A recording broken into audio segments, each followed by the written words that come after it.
Selamat siang, Ibu Yayu. Selamat siang, Ibu Yuli. Saya konsultasi Bu. Ini murid saya untuk hasil belajarnya terutama ini di waktu dan durasi itu kemarin membahas jam. Kira ada solusi nggak ya buat saya? Media yang harus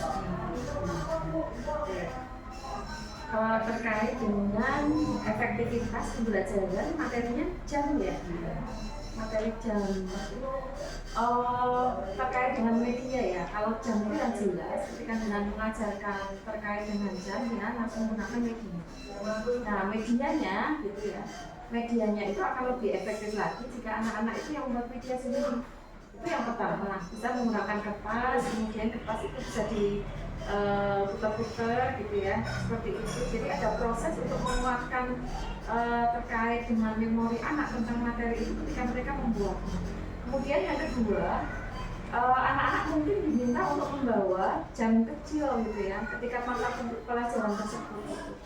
Nah, menggunakan jam kecil itu adalah salah satu untuk merealkan ya kontekstual dalam materi tersebut, sehingga kita bisa memutar-mutar jamnya tersebut, kemudian menamai dari setengah, kemudian jam yang genap dan seperempat dan lain sebagainya. Jadi kalau menurut saya efektivitasnya adalah menggunakan dua media yang dibuat dengan kertas atau karton gitu ya, dibuat dengan anak. Kemudian yang kedua menggunakan jam asli langsung yang dibawa dari anak, dan masing-masing satu anak satu. Jangan hanya gurunya saja yang memegang satu di depan, kemudian gurunya yang menerangkan dan muter-muter sendiri.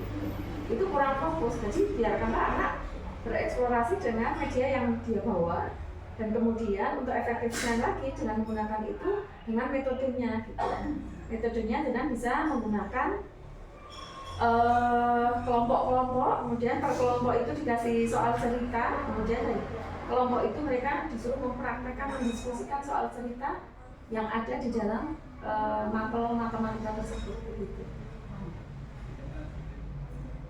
sangat contoh sekali Ibu. Kemarin karena saya masih menggunakan gambar ya, gambar yang di papan tulis itu berarti anak masih bayang-bayang gitu ya. Iya, nggak real gitu ya. Kita butuh sesuatu yang real, dan itu yang merupakan pengalaman belajar itu ketika dihadapkan kepada sesuatu yang realistis, realita.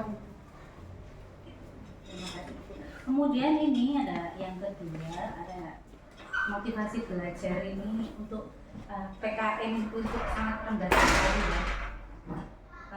Minat anak mengikuti belajar itu kok tidak ada itu. Mungkin dari itu ada solusinya bagaimana ini khususnya untuk materi penerapan Pancasila dan penerapan dari masyarakat. Oke. Ketika kita berbicara tentang materi PKN itu adalah materi-materi yang syarat dengan nilai ya. Ketika kita berbicara tentang Pancasila, itu berarti aplikasinya Pancasila dalam kehidupan sehari-hari, dalam sikap dan tingkah laku. Nah, yang efektif dengan akan memberikan pengalaman belajar melalui mungkin cerita, melalui video, atau melalui sosiodrama, gitu. Nah, kemudian ketika itu jenengan hanya bercerita saja gitu, maka itu seakan-akan hanya menggunakan metode ceramah. Itu anak-anak tidak konsen sesuatu yang abstrak gitu. Jadi ketika melalui video atau melalui sosiodrama itu akan lebih merealkan dari materi, dan kemudian setelah itu yang akan menjadikan materi itu bisa diaplikasikan dalam kehidupan anak sehari-hari, terlihat nyata di dalam sikapnya. Maka yang tidak kalah penting jenengan harus memfollow up-nya. Follow up-nya itu dengan cara apa? Yaitu adalah dengan cara, kalau di dalam sekolah Islam itu namanya mutaba'ah gitu ya. Tapi kalau dalam sekolah-sekolah pada umumnya itu namanya proyek.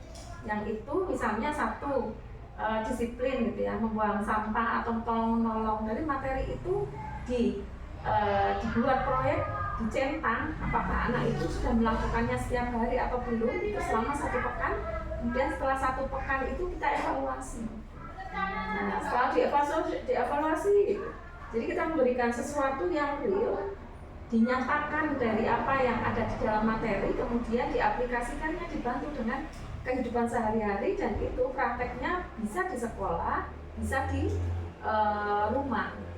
Jadi anak-anak dikasih indikator, misalnya menolong orang lain, entah itu teman atau di rumah menolong ibu, nah itu dicentang-centang setiap hari. Itu akan lebih teraplikasi pada sesuatu yang merupakan internalisasi dari mapel yang panjenengan ajarkan seperti itu. Ini saya butuh penjelasan lebih tentang sosiodrama ini. Seperti apa bentuknya?